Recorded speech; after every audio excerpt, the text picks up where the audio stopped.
Bismillahirrahmanirrahim. Assalamualaikum warahmatullahi wabarakatuh. Selamat siang Ibu dosen dan teman-teman kelas B sekalian.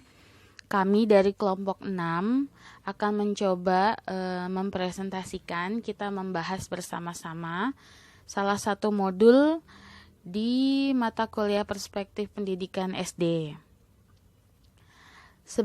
Seperti yang kita ketahui, ada 3 unsur subsistem dalam pendidikan kita, yaitu tenaga pengajar, tenaga pembimbing, dan tenaga administrasi. Di mana kita sebagai guru tidak hanya berperan sebagai tenaga pengajar, namun juga menjadi tenaga pembimbing. Oleh karena itu, diharapkan kita sebagai guru mampu menerapkan bimbingan dalam bentuk keterpaduan dengan proses pembelajaran di kelas, sehingga mampu melaksanakan berbagai bentuk layanan bagi siswa di SD. Oleh karena itulah, hari ini kita akan membahas modul 6, yaitu layanan pendidikan bagi siswa sekolah dasar. Yang akan dipresentasikan atau kita bahas oleh saya, Irni Hayati, kemudian Bu Trimaya Sari dan Pak Nurdin Hidayat.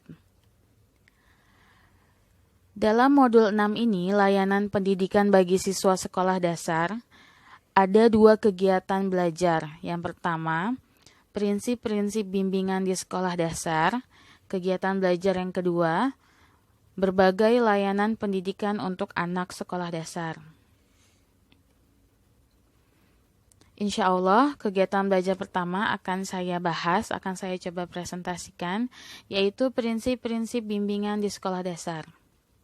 Di mana di kegiatan belajar yang pertama ini, kita akan membahas 5 hal.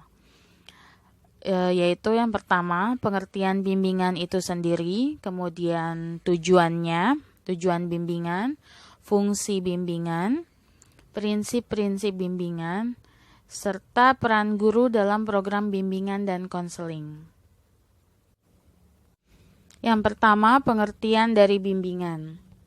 Istilah bimbingan pada umumnya dipahami sebagai upaya memberikan arahan, panduan, nasihat, dan biasanya mengandung nilai-nilai yang bersifat menuntun ke arah yang lebih baik. Ada banyak pendapat para ahli tentang definisi dari bimbingan. Bisa dilihat di modul 6.5 sampai 6.6.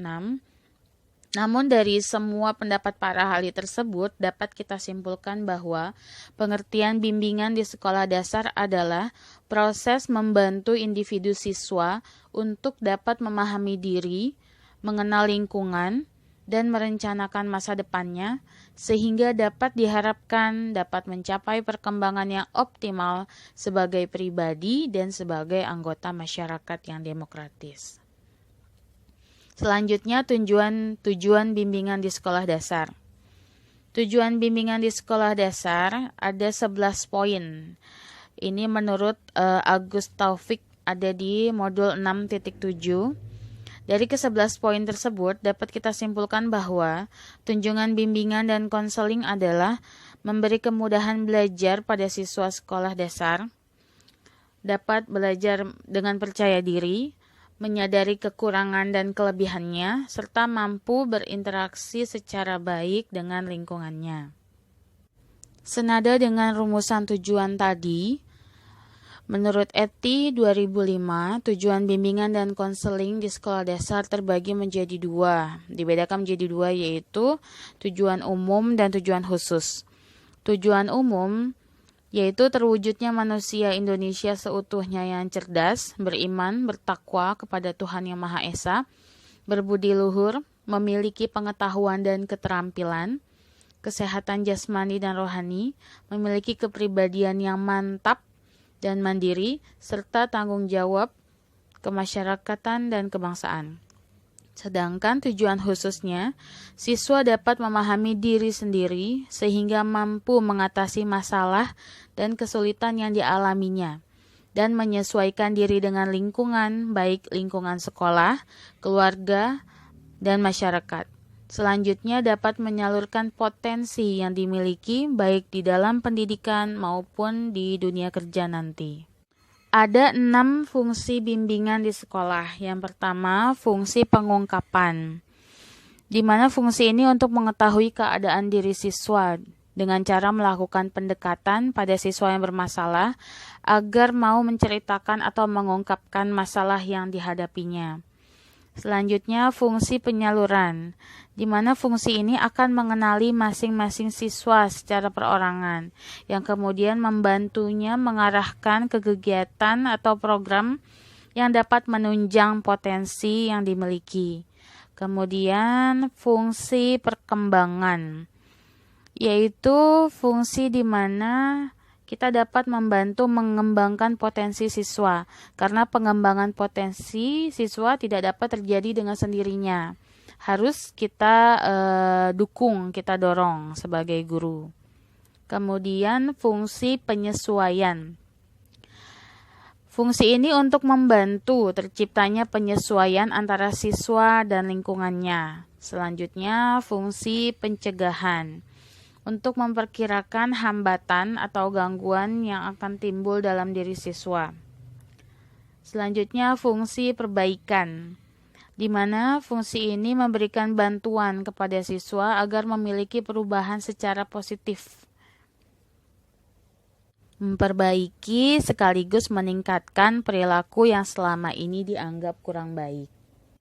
Selanjutnya ada 8 prinsip-prinsip bimbingan di sekolah dasar. Yang pertama, bimbingan untuk semua. Artinya apa? Bahwa semua siswa memiliki hak yang sama untuk mendapatkan layanan bimbingan dari gurunya. Yang kedua, bimbingan di SD dilaksanakan oleh semua guru kelas. Yang ketiga, bimbingan diarahkan untuk perkembangan kognitif dan afektif. Selanjutnya, bimbingan diberikan secara insidental dan informal. Yang kelima, bimbingan ditekankan pada tujuan belajar dan kebermaknaan belajar. Selanjutnya, bimbingan difokuskan pada aset. Yang ketujuh, bimbingan pada proses pendewasaan. Dan yang terakhir, program bimbingan dilaksanakan secara bersama.